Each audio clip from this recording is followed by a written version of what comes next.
The RCM in Martinez. What can I help you with? Of course. What can I help you with? Of course. Where to?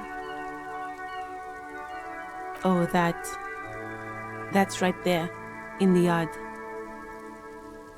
Even all the way over here, there's a drop of death in the spring air. There's the pier, the Cape Side apartment buildings, some more tenements. Not a lot, really. There's the pier, the Cape Side apartment buildings, the harbor gates, some kind of commotion, I think. I don't follow the local politics. A fleet store, too. Some shops and a bridge. The canal bridge leads to the coast, but it's broken, I think. Some kind of accident, probably. Just coast. There's a little fishing village there, and a fish market. But that got closed down ages ago. It's just water. No, actually, I think they call it the Martinez Inlet. There are some islands in the bay, but they're hard to reach. What do you mean?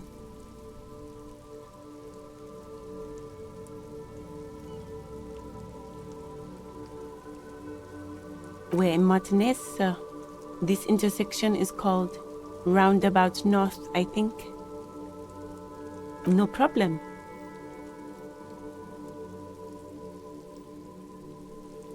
Of course. I won't hold you back. If there's a corpse, then you're going to need those gloves for the autopsy. Sure, keep them. I have another pair.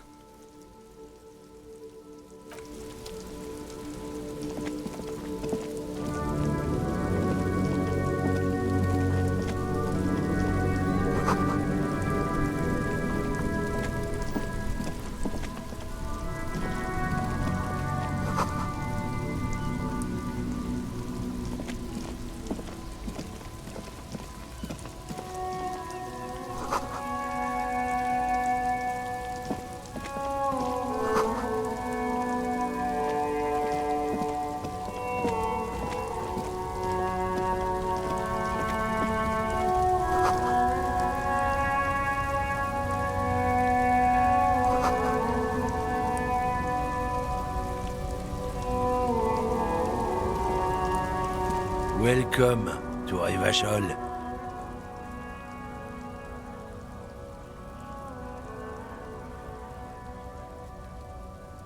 Don't you welcome to Revachol me. My grandfather came here from a 3,000-year-old racist isolationist culture, while your ancestors came to this island a mere 300 years ago. Every school of thought and government has failed in the city, but I love it nonetheless. It belongs to me as much as it belongs to you. It's men like you who keep Revachol divided, making it that much harder for everyone to climb out of this post-war limbo.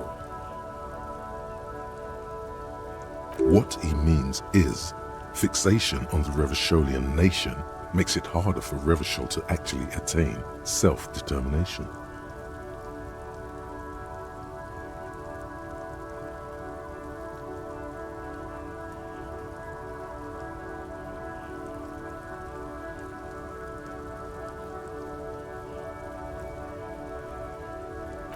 Come on, man, I just said welcome to Revachol. It's a lorry driver thing.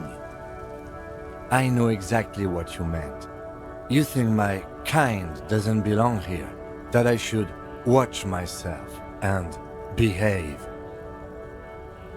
But you see, I'm an officer of the RCM. It's actually my job to make sure you behave.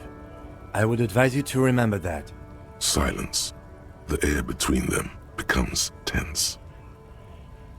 Oh, the stench is getting unbearable. Is there a reason you're bothering me? He smells of heavy motor oils, and his breath of high tar content cigarettes, probably Astra Whites. Oh, not much anymore. I'm here to pick up some cargo, but the dock workers are on strike, so it's a sit and wait on your ass situation. The strike? Oh, they've been at it for a while. A month, 2 months maybe. But this here is just the last week or so. Apples. Apples is exactly the kind of thing you'd say if you had something to hide.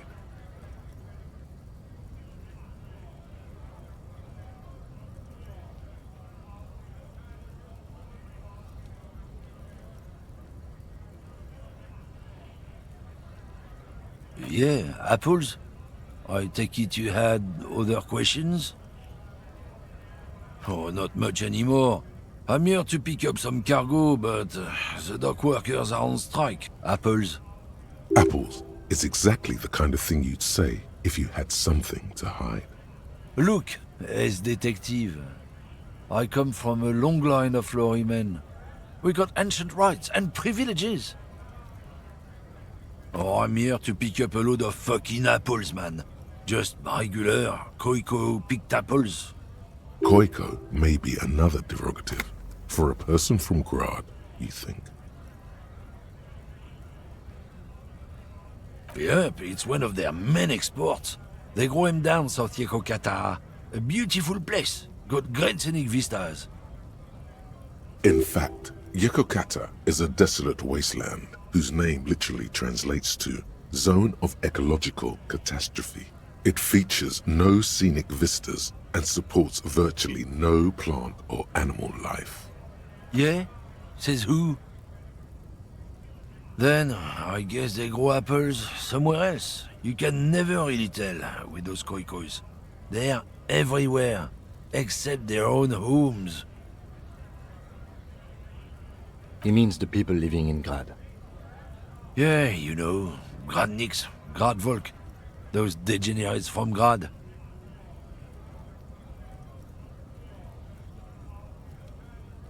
Hey, if the name and description fit by the very grace of nature, who am I to say otherwise?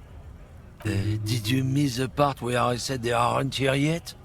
Besides, even if I did have some, I wouldn't go putting my nose in them, huh? Relax. You've got all you can get here. He probably doesn't even know what he's hauling, even if it is something unsavory. So he'd remain unaccountable. Yeah, they're a big deal. My great-grandfather was a carter, had a royal license and everything. We've tried to hold on to our privileges. Someone with a cart? What did you think it was? That's how deep into history our thing reaches, before machines. Sure fucking is. We have a guild and everything, huh? Very ancient, very prestigious. Hell no, it's a guild. Invitation only. Unions work for the rich fucks. They're basically the same. Been trying to fuck us out of our heritage in the name of profit, but you can't replace experience. Trusting street thugs with their goods is going to fuck them right up the ass. Mark my words. Generations of practice ain't no laughing matter. It's about biological determinism, natural law, the sorting of the races. Not the most popular topic nowadays, with the coalition in charge and all. You might want to change the topic. That is, bury your head under the sand like common sheep. I'm not just racist. Look, I've read books, huh? The science of racial theory has all been proved. Even if some people don't want to accept it. People who've studied these things say that you and me are superior by design. So, naturally, we Occidentals should be in charge. Obviously, you can see the merits in that.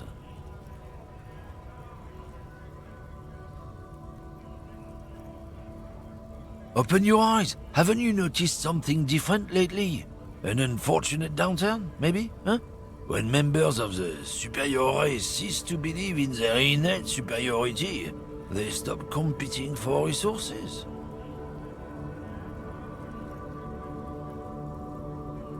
The problem? The damn keeps are showing a real good game lately. Same with the mosquitoes.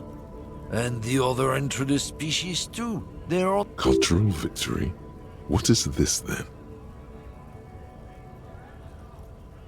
It's what the keeps of Boogie Street are going for, right under our noses. And the others too, on the radio. Heard any chansons lately? Heard any motetos or leader? No.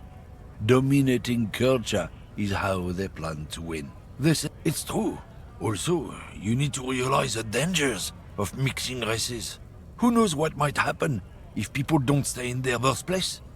You might end up with a new sub-race, with unknown characteristics, leading to extra competition. That's why you've got to control the offspring. Don't push your luck, Runt.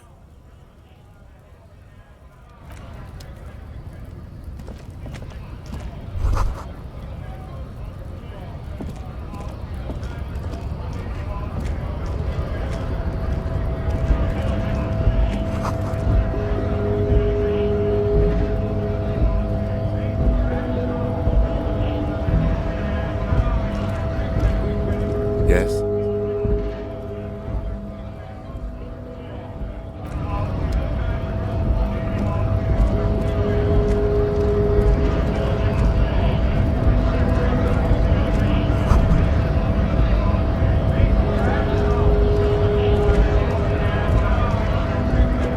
Bastards! We have a right to work!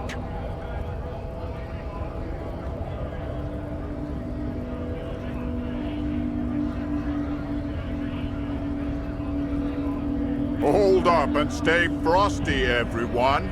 Cops are here. You here to fuck with us? Beat the honest worker down. We're here to fight for a cause. Stripes usually have problems with people who have causes. Good. We're fighting for a cause here. Right to... Besides, we're not that different. It helps if people see us talking, cops and strikebreakers together. Shows authorities are on our side. Builds confidence. Rights of people. Rights of workers. To have gainful employment. To make a salary. And feed their families. His manner of speaking is wooden, the tone of voice bland and uninspired, almost as if compiling replies from a set of learned phrases. Maybe you should ask them the questions, like why we're not allowed to make a living here. Shame on you! We have families to feed, you piece of shit. So do we, Scott.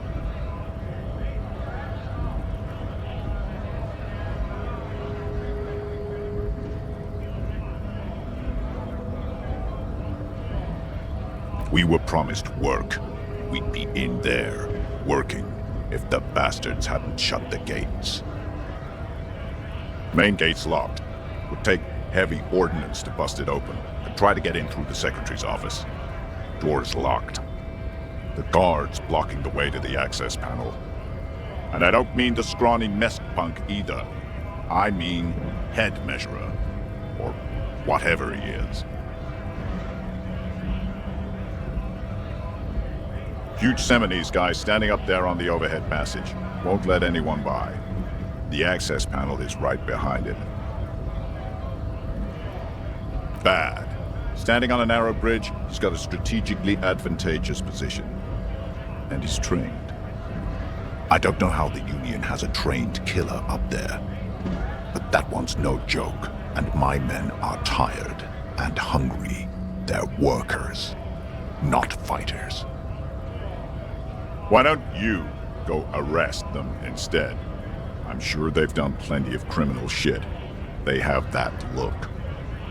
It would be better for the neighborhood if you went home, at least for now, if you can't get in anyway. No! They will give up eventually. Or get drunk. Leave the button unguarded. Then we charge.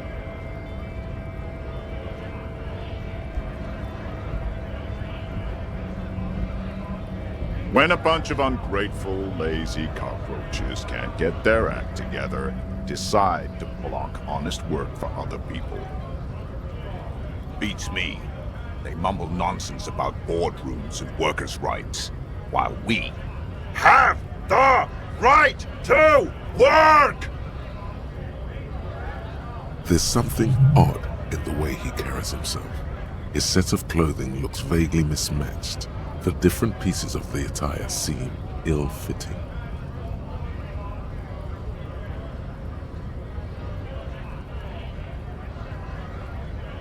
His shirt is far too small and an unpleasantly tight fit, while the overalls, held up by a belt, seem to fit a man with much more corpulence. He ignores your question, choosing instead to turn to the emaciated workers, raising both fists in the air. The silence is the answer. There's something off here, but he won't say what. Honest men and women with rights to work, to be useful, not toys for corporate interests.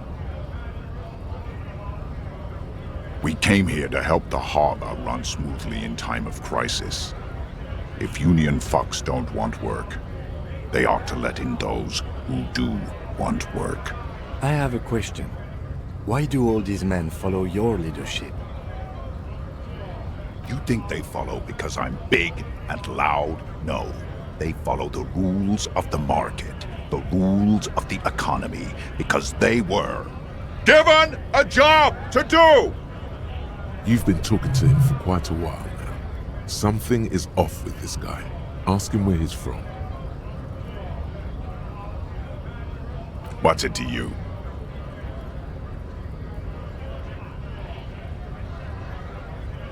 No, don't think we've met before. I came to help out the people. Every once in a while, it's like you can see glimpses of another guy under the guise of this fighter for jobs. He seems a more brutal, cunning, and suspicious person. Just a hunch. Or you just might be paranoid.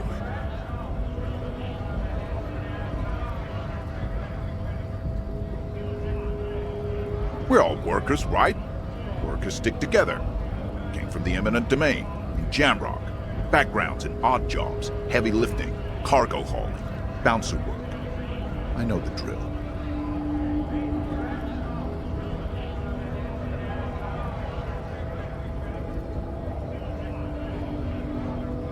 Worked at Territorial. Ring a bell?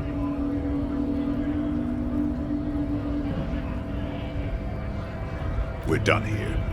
I have a strike to break.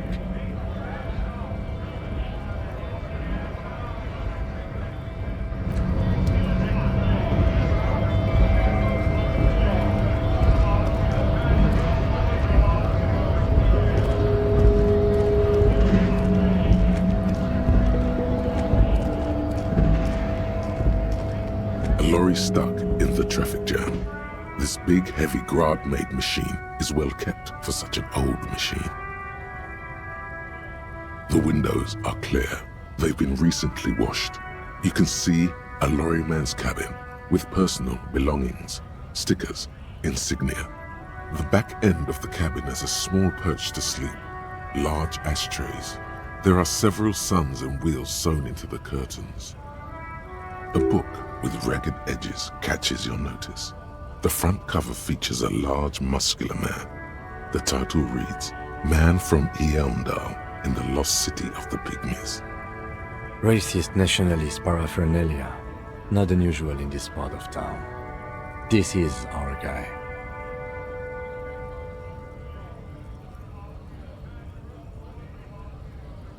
The driver has adorned his space with a substantial collection of peculiar paraphernalia. A large metal pendant hangs from the rear view mirror. The pendant features a sun crowned with wavy rays. It is the seal of Royalist era Revachol. Likely, yes. This guy's proud of who he is. Drapes it all over his machine.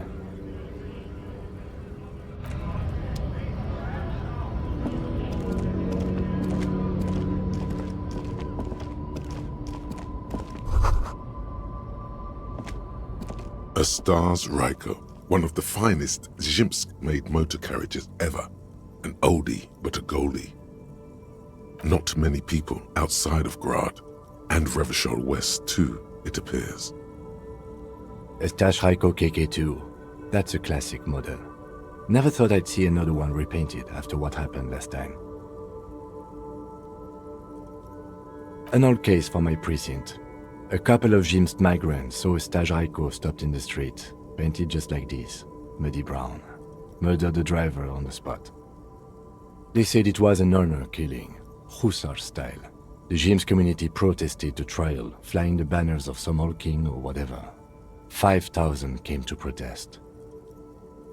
Correction, 4,395. The fourth largest public protest of a criminal trial in Revachol.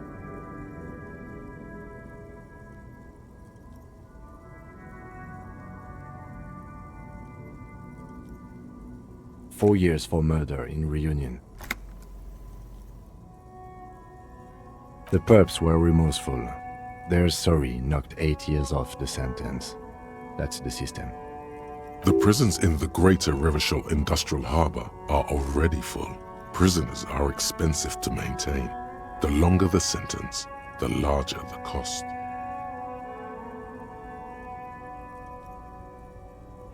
I try to avoid drawing far-gone conclusions like this before actually examining the body, but my initial guess is the two are unrelated. People we are paid to protect. Let's leave it at that. Yes, detective?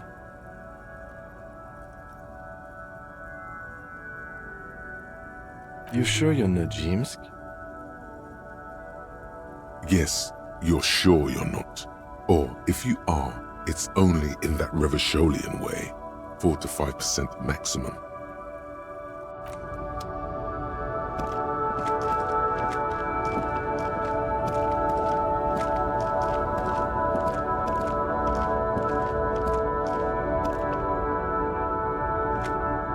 An old monument stands in the middle of the traffic island, pointing toward the sea. A silver plaque on the statue's pedestal reads, "I am Philip III, the Squanderer, the greatest of the Philippian kings of Revachol, son of Philip II, the opulent, father of Philip IV, the insane." As you look up, you notice something about the statue. There are some odd indentations on the king's chest piece.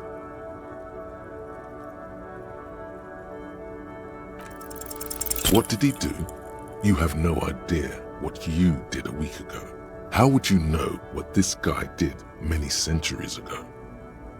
High above you, the king stands triumphantly oblivious to your memory trouble. Something with great kinetic energy seems to have impacted the cuirass, around where the heart is. A bullet? Someone shot him in the heart. Interesting. Okay, I can't see it, but I take your word for it. Well, Martinez is riddled with bullet holes. This place saw a lot of action during the revolution. But the statue is recently renovated, so maybe a joke? Target practice or a political statement?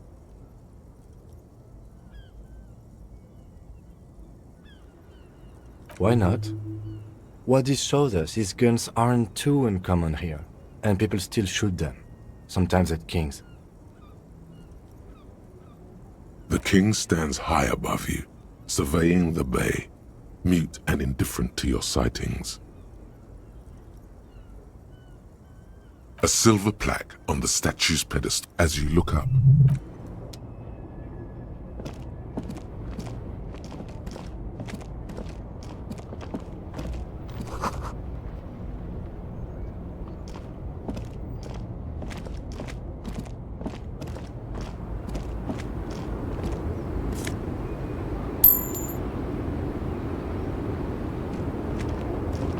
The small, wrinkled woman does not greet you.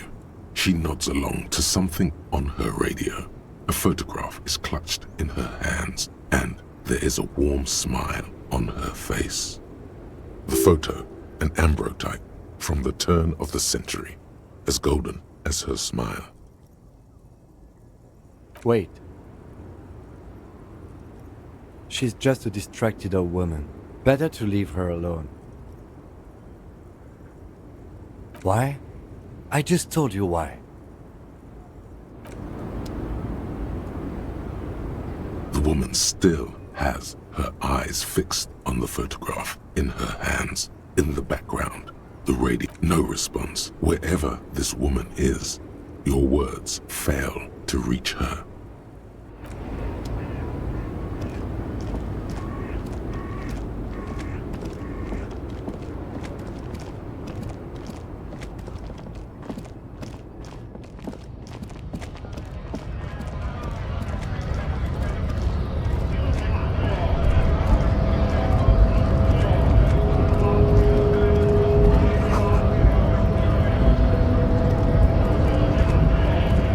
Scab? You're hazy on the notion of a scab. Smells like politics, though. Maybe it's got something to do with the flask he reaches for from time to time. A kind of a worm, content with mere survival. They come, they want to do our job for shittier pay, screwing over both themselves and us. Everybody loses. Beats me. Somewhere in the ground, I think. Gotta be bloody stupid or freaking evil to scab. Or I guess scared, maybe. But scared of what? Of who?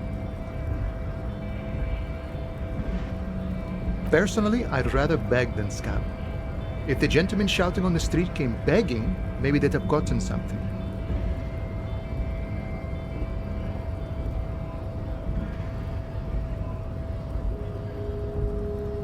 We've explained the matters, but they don't listen. This lot would be reasonable and go home if the big guy wasn't riling them up all the time. Big guy. He means the leader of the scabs.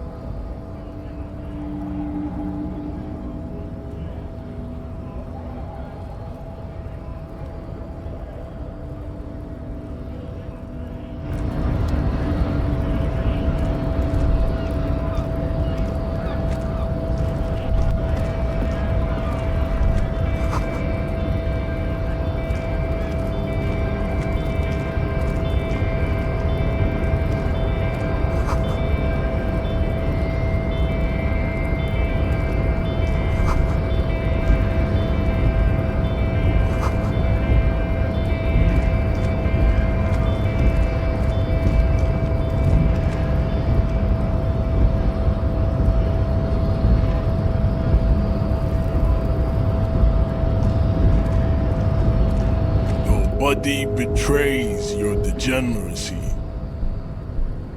Yeah, Measurehead. His body totally betrays his degeneracy.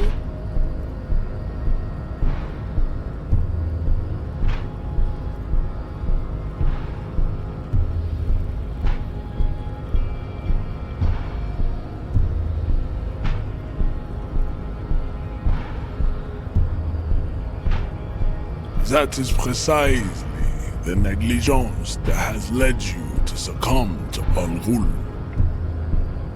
You reek of it. An invisible sword of Al-Ghul emerges from your throat. You cannot see it, but others can. It is making the woman in my company sick. It's not good. It's like a rat crawled into your stomach, got drunk and drowned.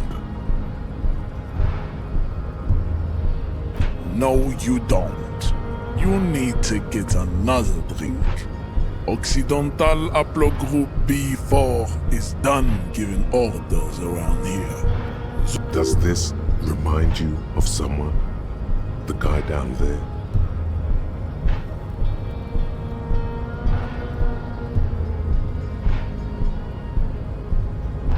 Look at my craniology. I am the pinnacle of my haplogroup. The pink blob is a bad example, even of yours. It saddens me. You gave the world eugenics, electricité, and powerful weapons of war like missiles and aerostatic aircraft.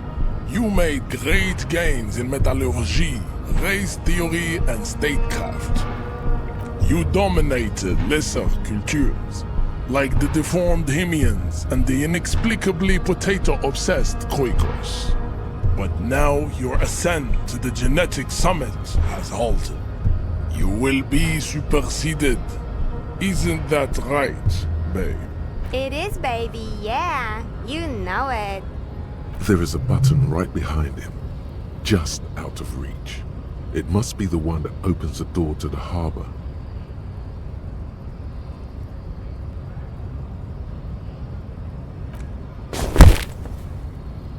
That is right. You should leave the stage of history with dignity by inviting the other races to a great world war. Bring your troops to the Simonine Islands and to Boogie Street, and we will pulverize you. When you are gone, we will build a museum for you. The walls will be lined with bottles of Al Ghul, your beloved beverage. Inside, we will store the odes to homosexuality you call art, and your microcephalic skulls. There may be a peaceful solution to this.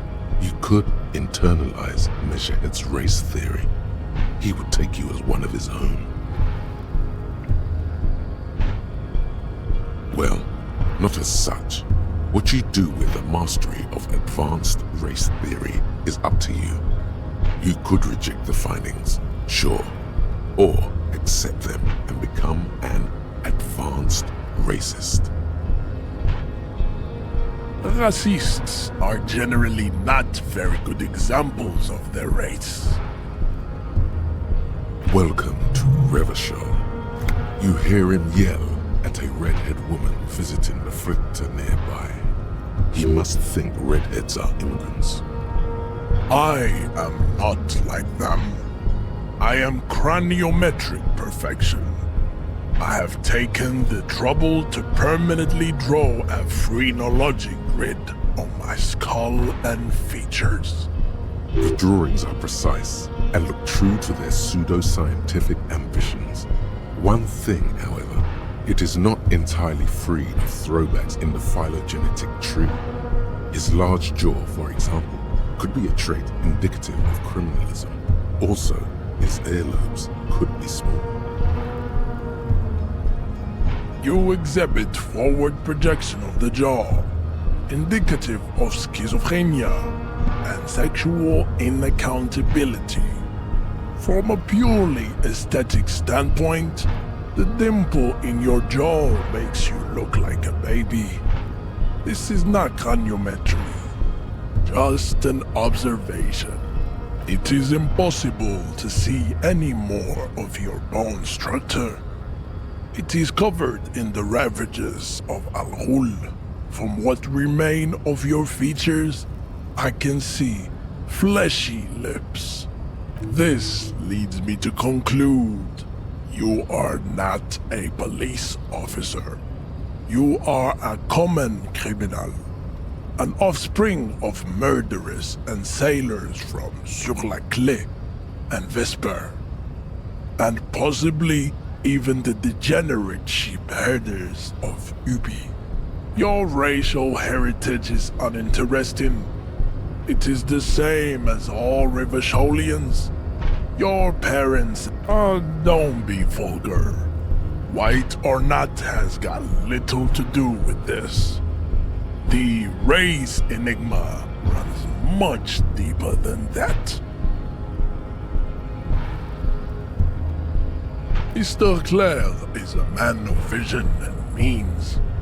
He has the will to confront polycultural capital, something your race, naivistic communists, never did.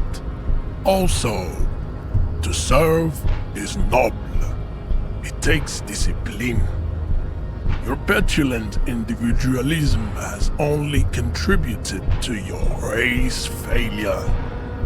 It is lax and moronic.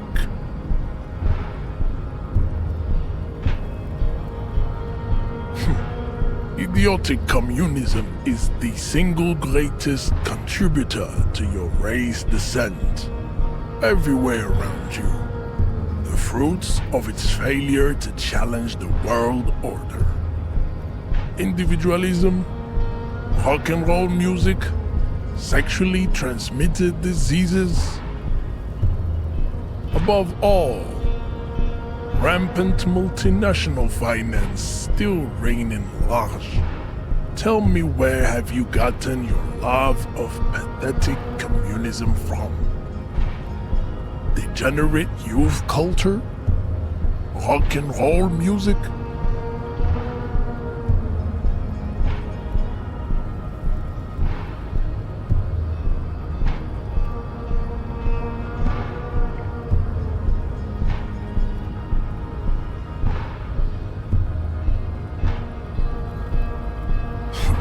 Rock and roll is moribund.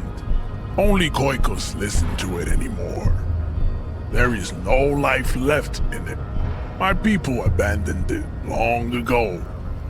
It leads only to neurodegenerative herpes and heroin overdoses.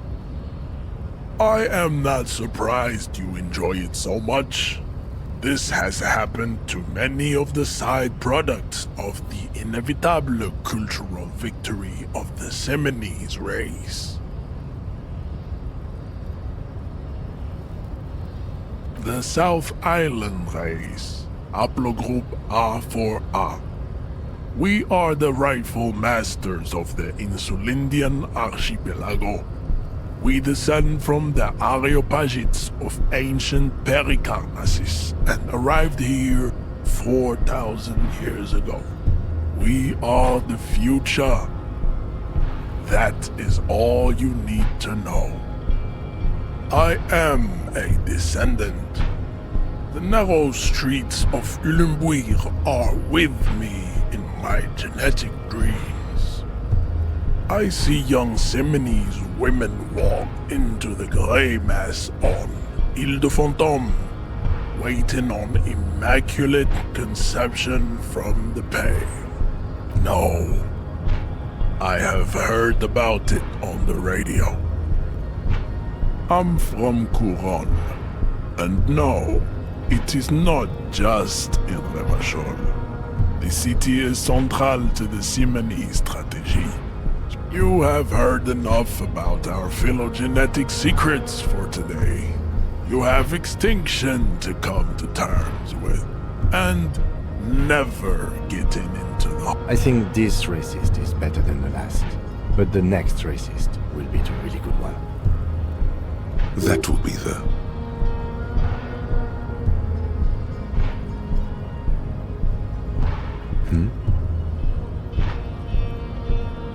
That is understandable. The previous racist was probably an Occidental, and did not prove a real adversary. These cops are just jealous, Jean-Luc.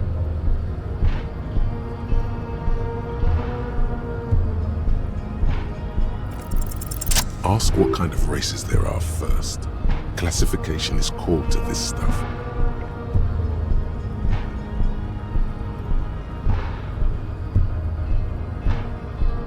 Do you? The lieutenant looks toward the harbor's electronic door, and then, to you, he lets out an audible sigh. You are obviously a liberal, Sayolite. A polyculturalist. I can see it from your love of microtechnology and your sartorial choices. Do not deny your friend the truth you have denied yourself. There are 3 categories of race. Type A, the heroic races. Type B, the servile races. And the vile CF race cauldron of pederasty. I knew you would go straight for the vile cauldron. Everyone does. You need to first learn about Type A and B to appreciate the depravity of the chimeric races. Yeah, I mean, otherwise. It just won't make any sense. Yes, it would seem nonsensical. Those are the Simonese, the Areopagite, and the Occidentals, excluding the Maun, of course. The Maun are riddled with eczema to the point where they find it impossible to smile. They are all lactose intolerant, a common result of inbreeding. A receding genetic pool has led the Maun on reprehensible street parades. In Maun cities like Stadskanal and Vredefort, wearing wooden clogs on their feet and little green tassels on their hats. You know them by the names of their nation states: the Oranese, the Gotwaldians, and the Königsteiners. My people simply call them Maun. Maun is a derogative term for first world people of Gotwaldian descent. They do not all have eczema. Also, people of Katla, like the Suru and the Uhu, are much more lactose intolerant. You're welcome. The Maun are proof that you can have too much Occidental racial purity and tassel-centric culture. Inbreeding has led to a lactose-intolerant subrace whom no one can take seriously. Colorful tassels are, let's be honest, not a good sartorial choice for this century. You might want to avoid wooden clogs too. The Vespertines and Messenians of Vesper and Messina, the ancient Meteorans of Meteo by the golden Pisantic Sea, the Suren of Sur-la-Clé, and even the North Königsteiners, all have type A race propensities. The other large mondial civilization, the Mesk, are too yellow and oleaginous to count as a heroic race. True, they are violent and expansionist, but they have a glandular problem. Overproduction of sebum. Sebum is leaking into their brains, making them listen to El Mariachi music and eat toxic minced meat-based food. As proven by the Maun and the Mesk, Occidental type A is in retrograde. The Simonese and the Areopagite are on the ascent.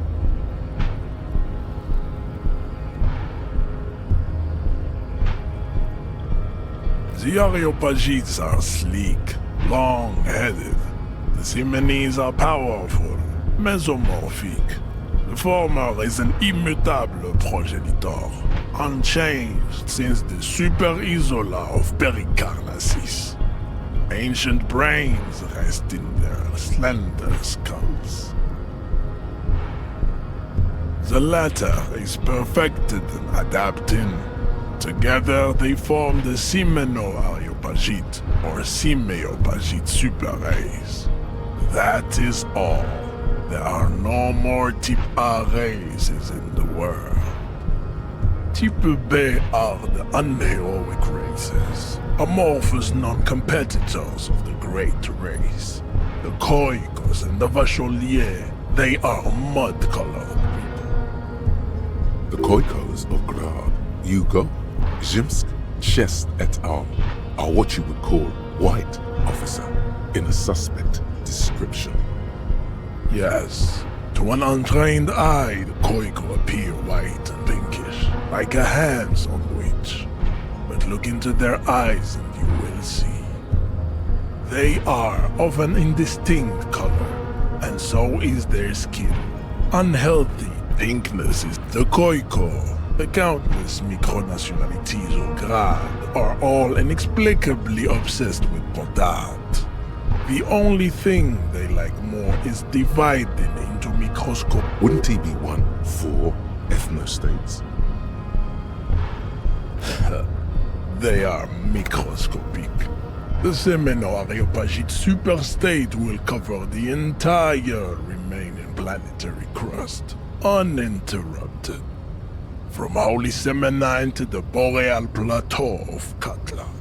Its leaders will be the genetic epitome of the Simonese and Areopagites, Revacholians, halfway between Type A and the racial Cauldron.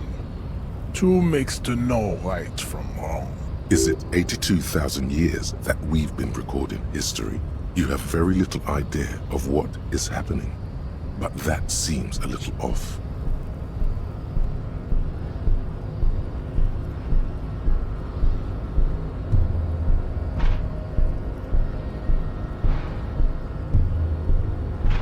The revolution came to Ravachol from Grad, in Zarath-ridden potato carts. It is literally the revolution is fatal familial insomnia. A hereditary prion condition passed from the Khoico to the Occidental. Enough of type mediocrity. Types CF are a museum of failed chimeric experiments and tragic maladaptations. They are tortured. It would be cruel to entertain ourselves with their deformity. You understand nothing. To solve the great race enigma, you have to first ask yourself, what is lost though, buckled away at the last gate? This is why your haplogroup will never rise from the ashes. Now, I cannot possibly imagine what else we have to discuss, Tibere Vacholian. Your love for disco music and venereal disease? How did this happen? Your little fist is in his giant hand and he's squeezing it. It hurts. You must be out of your mind, degenerate drunk. Say it. I am. You feel something in your chest, an unnatural pressure. It's spreading to your left arm, your jaw. No, it's many years of combined self-neglect and self-abuse. There's no shame in surrendering now. We all do. It gets so dark. You don't even see her face, like you always thought you would. You only see pain and fear. Cop suffers final heart attack. A detective lieutenant of the RCM passed away yesterday. His death, though abrupt, did not come as a surprise to those who knew him. He was the heaviest drinker I'd ever met. Captain Ptolemy Price, the deceased superior officer, commented, "That ain't easy on the ticker." He loved his liquor, sure, said Detective Chester McLean, friend and colleague. But I think before he ever had a heart attack, his heart was broken. According to an official statement given by the RCM, the officer was on the brink of solving a murder case